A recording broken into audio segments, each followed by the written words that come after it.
Tamparan 25 juta di Madin Demak. Kisah nyata yang menyayat hati guru ikhlas. Namaku Abdullah, tapi anak-anak di madrasah memanggilku Ustadz Dullah.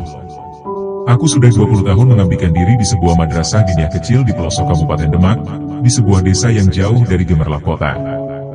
Madin ini sederhana, berdinding kayu, atap genting, berlantai semen yang retak di sana-sini.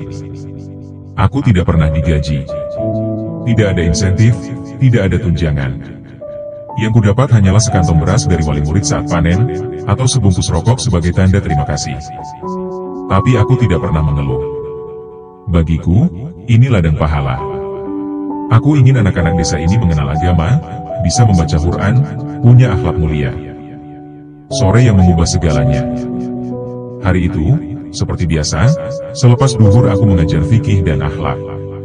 Kipas angin tua menggantung di langit-langit kelas, meja kursi mulai lapuk, dan puluhan anak duduk di bangku dengan kitab kuning di pangkuan.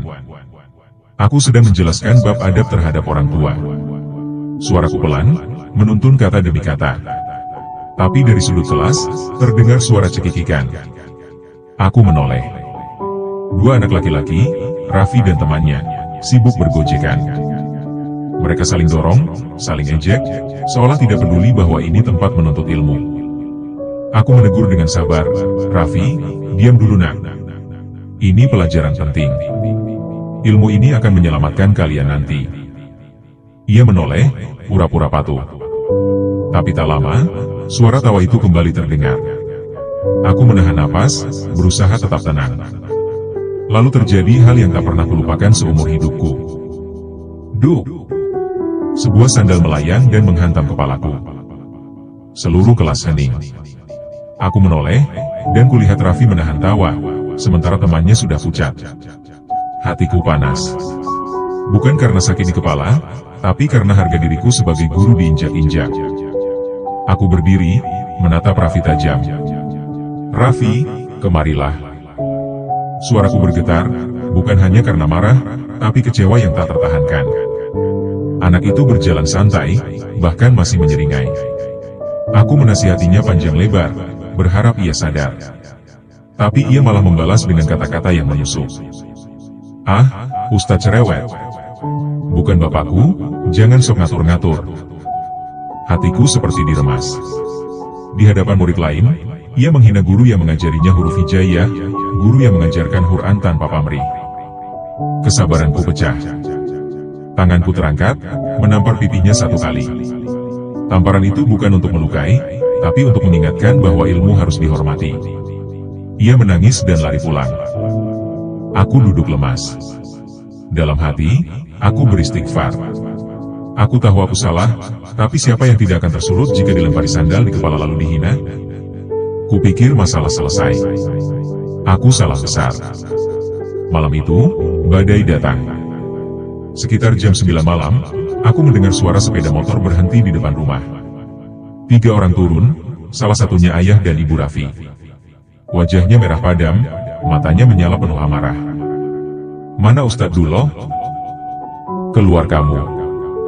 Aku keluar, mencoba tenang. Ada apa Pak? Mari kita bicarakan baik-baik. Tapi ia langsung menuding wajahku. Kamu berani menampar anak saya? Siapkan uang 25 juta, kalau tidak saya bawa ke polisi. Aku terpaku. 25 juta? Angka itu seperti petir menyambar telinga.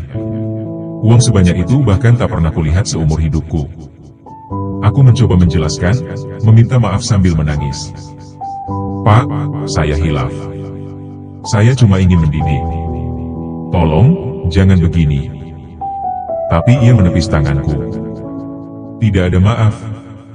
25 juta, titik.